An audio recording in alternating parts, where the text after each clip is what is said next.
अब देखिए आपके पास 30 दिन बचे हैं सीए इंटरमीडिएट का एग्जाम देने के लिए और ये जो आपके देखिए 30 दिन है बहुत ज्यादा क्रूशियल है, बहुत ज्यादा इंपॉर्टेंट है। और अगर इन 30 दिनों के अंदर आपने अपने टाइम को बहुत अच्छे से यूटिलाइज किया, अपनी पढ़ाई को बहुत अच्छे से रखा, तो आप बड़ी आसानी से देखिए सीए इंटरमीडिएट को क्लियर कर लेंगे। तो आखिरी के 30 दिनों के अंदर आपकी क्या स्ट्रेटेजी रहनी चाहिए, क्या वो रणनीति होनी चाहिए जिसकी मदद से आप आसानी से अपने सीए इंटरमीडिएट के एग्जाम को क्लियर कर सकें, इसके ऊपर आज हम बात करने वाले हैं। तो वीडियो के एंड तक बने रहिएगा और जरूर देखिएगा। और अगर आप लोगों को पसंद आती है वीडियो तो अपने दोस्तों के साथ इसको शेयर करिएगा।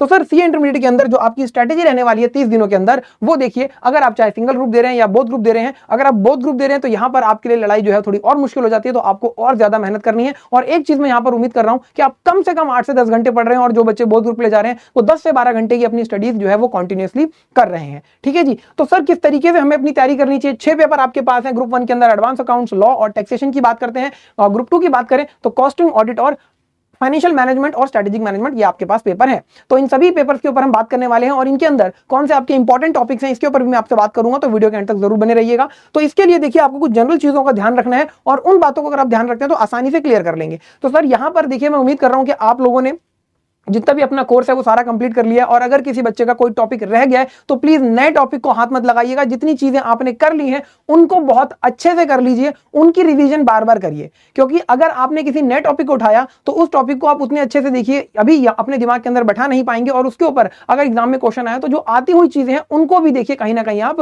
स्किप कर जाएंगे। तो जितना पढ़ लिया है उतना अच्छा है, उसको बहुत अच्छे से अब आपको रिवीजन करनी है इन आखिरी के 30 दिनों के अंदर। तो सर सबसे पहले यहां पर देखिए आपने जितना भी सिलेबस कर लिया है, 1-2 बार रिवीजन कर ली होंगी। आपको देखिए कम से कम यहां पर डेली बेसिस पर टेस्ट देने हैं, क्योंकि जब आप टेस्ट देते हैं तो सेल्फ इवैल्यूएशन होती है। हमें एक्चुअल में पता लगता है कि आज के डेट में हम कहां पर स्टैंड करते हैं, कौन कौन सी चीजें हैं जहां पर हमारे से गलतियां हो रही हैं, कॉन्सेप्ट हमें समझ में नहीं आ रहा, कॉन्सेप्ट क्या कहना चाहता है हम अच्छे तरीके से नहीं समझ पा रहे हैं, या फिर उसकी प्रेजेंटेशन किस तरीके से ये हम नहीं कर पा रहे। 50% प्रिपरेशन 50% प्रेजेंटेशन आपके एग्जाम में मैटर करती है। और अगर आप देखिए टेस्ट पेपर देते हैं तो ये जो प्रेजेंटेशन वाला पार्ट है ये अपने आप ही आपका इंप्रूव हो जाता है। और जब आप डेली बेसिस पे टेस्ट देंगे तो कहीं ना कहीं देखिए आपकी राइटिंग प्रैक्टिस होगी, आपकी स्पीड इंक्रीज होगी। तो उस लिमिटेड टाइम पीरियड में 3 घंटे के अंदर आप अपने पेपर को अच्छे से कर पाएंगे। स्टार्टिंग के जो 15 मिनट होते हैं उसके अंदर हमेशा ये चीज मार्क कर लीजिएगा कि कौन कौन से क्वेश्चंस हैं जो आपको बहुत अच्छे से आते हैं और उनको आपको पहले करना है। एक क्वेश्चन के जितने भी पार्ट है वो एक साथ किया करिए। ठीक है जी। और हर एक क्वेश्चन के लिए एक फ्रेश पेज, या कोई अगर क्वेश्चन का नया पार्ट कर रहे हैं तो उसके लिए फ्रेश पेज यूज किया कीजिए। ये कुछ देखिए नॉर्मल टिप्स थी जो आपको यूज करनी चाहिए एग्जाम के अंदर। अच्छा सर, जब आप डेली टेस्ट देंगे इसके बाद आप देखिए उस टेस्ट को चेक करिए और उसके अंदर अपनी परफॉर्मेंस को देखिए कि किस तरीके से है। तो परफॉर्मेंस का इवैल्यूएशन यहां पर बहुत ज्यादा इंपॉर्टेंट हो जाता है। तो डेली आपको टेस्ट देना है।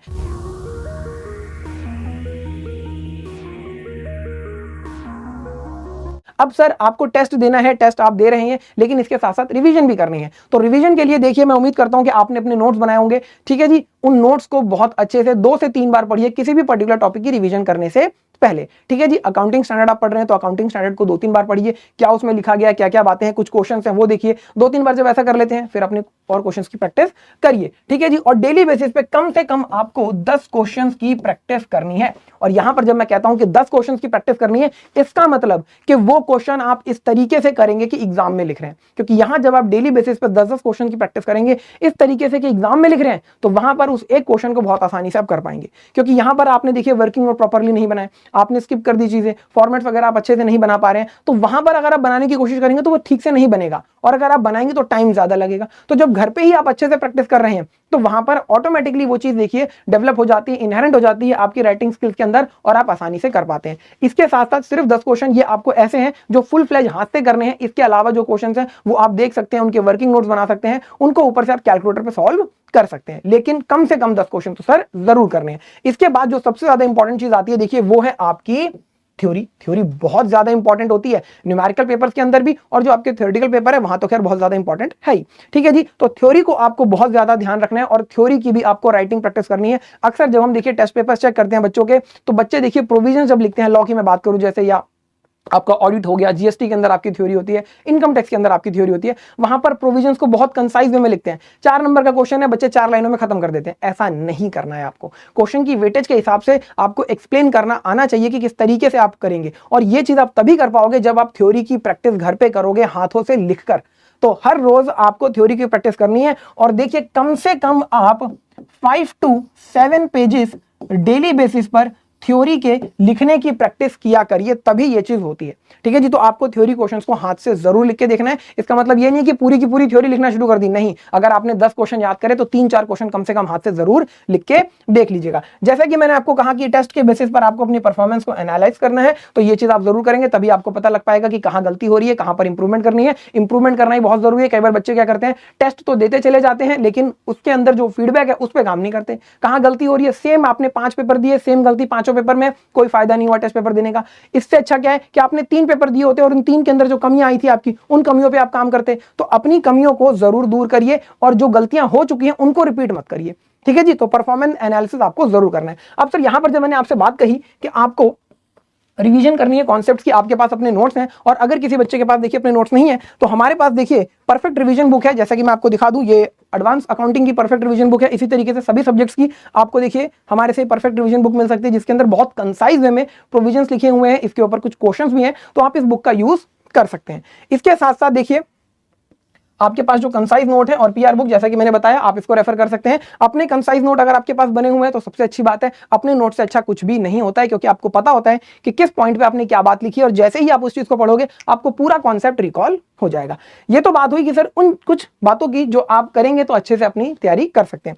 कौन से इंपॉर्टेंट टॉपिक्स हैं जो कि आपको देखने हैं, तो आइए इसके ऊपर हम बात करते हैं। तो देखिए सबसे पहले मैं बात करता हूं एडवांस अकाउंट्स की। यहां पर जो आपका मॉड्यूल नंबर 3 है, ये काफी ज्यादा इंपॉर्टेंट है। इसके साथ साथ आपको कंसोलिडेशन करना है। अगर आप इन 2 चीजों को कर लेते हैं तो 40 to 50% आपका सिलेबस यहां पर हो जाता है। मॉड्यूल 3 बहुत ज्यादा इंपॉर्टेंट है। इंटरनल रिकंस्ट्रक्शन हो गया, ब्रांच अकाउंटिंग हो गया, अमालगमेशन हो गया, बहुत ज्यादा इंपॉर्टेंट है। कभी भी इनको स्किप मत करिएगा। ठीक है जी, और फाइनल लेवल पर भी आपको अमालगमेशन पढ़ने को मिलेगा। तो यहां पर अगर बेस स्ट्रांग हो जाए तो देखिए फाइनल लेवल पर और मजा आता है पढ़ने के अंदर। इसके बाद अगर मैं बात करूं सर लॉ की, तो लॉ के अंदर देखिए आपको अदर लॉ और एलएलपी, इसको बहुत अच्छे से करना है। जितने भी इस दोनों कॉन्सेप्ट्स के ऊपर पास्ट एग्जाम के क्वेश्चंस हैं, आरटीपी के क्वेश्चंस हैं, इनको बहुत अच्छे से करके जाइएगा। इसके बाद सर अगर मैं बात करूं टैक्सेशन की, तो टैक्सेशन के अंदर देखिए अगर आप अच्छे से पास होना चाहते हैं तो एक चीज का ध्यान रखिएगा, आपको जीएसटी को अपने बहुत ज्यादा स्ट्रांग करना होगा। ऐसा मैं इसलिए कह रहा हूं क्योंकि जीएसटी इनकम टैक्स के कंपैरेटिवली बहुत ज्यादा आसान है, सिलेबस वहां से काफी ज्यादा कम है।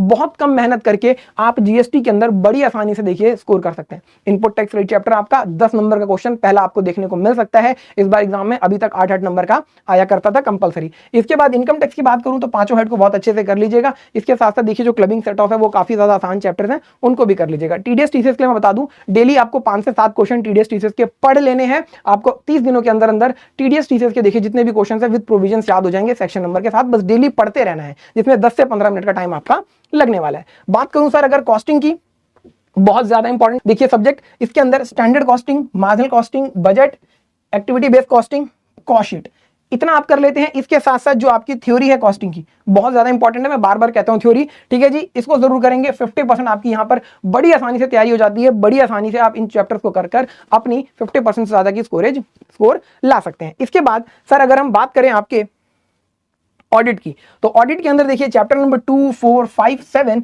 इनको आपको बहुत अच्छे से करना है। और जो चैप्टर यहां लिखे हैं इनके अंदर तो देखिए ऐसा होना चाहिए कि यहां से कोई भी क्वेश्चन आया आप बड़ी आसानी से बहुत स्मूथली क्वेश्चंस को आंसर कर सकें। ठीक है जी, 55% तक की यहां पर आपकी तैयारी हो जाती है। और इन सभी को, क्योंकि पूरा थ्योरी आपका पेपर है, तो अच्छे से करना, लिख के करना, और स्टैंडर्ड ऑन ऑडिटिंग आपको बहुत अच्छे से आनी चाहिए। और उनकी रेफरेंस अपने आंसर के अंदर जरूर देना। जहां जहां जहां जो स्टैंडर्ड ऑन ऑडिटिंग लग रहा है, अकाउंटिंग स्टैंडर्ड का अगर आप देखिए पेपर दे रहे हैं, क्वेश्चन कर रहे हैं, तो वहां पर एएस की रेफरेंस देना बहुत इंपॉर्टेंट है। बहुत अच्छी प्रेजेंटेशन आपकी देखिए ये देता है। इसके बाद अगर मैं बात करूं एफएमएसएम की, तो यहां पर सर आपका cost of capital, very simple topic. इसके बाद कैपिटल स्ट्रक्चर, इसके बाद लेवरेज और वर्किंग कैपिटल मैनेजमेंट बहुत ज्यादा इंपॉर्टेंट है। और बात करूं अगर एसएम की, तो चैप्टर 1, 2, 3 ये आपको जरूर करके जाना है। इतना अगर आप कर लेते हैं तो बहुत अच्छे से देखिए आप जो है अपनी तैयारी कर सकते हैं और अपने एग्जाम को क्लियर कर सकते हैं। और इसके साथ साथ देखिए अगर आपको इसमें से किसी भी टॉपिक के अंदर दिक्कत है तो यहां पर आपको प्लेलिस्ट अवेलेबल है, डिस्क्रिप्शन के अंदर लिंक है, आप उसको जाकर देख सकते हो और आसानी से इन चैप्टर्स को रिकॉल रिवीजन कर सकते हो। इसके साथ साथ एक चीज मैं देखिए आपको और बताता चलूं कि अब जो आपका पेपर है देखिए यहां पर इसमें 70-30 की रेशो है। जिसमें आपका 70% जो पेपर है वो डिस्क्रिप्टिव है, 30% आपका एमसीक्यू बेस्ड है। तो एमसीक्यू बहुत ज्यादा इंपॉर्टेंट है, एमसीक्यू को कभी भी इग्नोर मत करिएगा। देखिए जो भी आपके पास लेटेस्ट आरटीपी है वहां से एमसीक्यू की प्रैक्टिस आप कर सकते हैं। आपके पास स्टडी मटेरियल है उसके अंदर देखिए क्वेश्चन दिए हुए हैं, वहां से आप इनकी प्रैक्टिस कर सकते हैं। तो छोटी सी इंफॉर्मेटिव वीडियो आप लोगों के लिए किस तरीके से 30 दिन की स्ट्रेटेजी रहेगी इसको ध्यान में रखते हुए बनाई गई। इस वीडियो को पसंद कीजिए और अपने दोस्तों के साथ शेयर करिए। मिलते हैं नेक्स्ट वीडियो में, तब तक के लिए थैंक यू सो मच।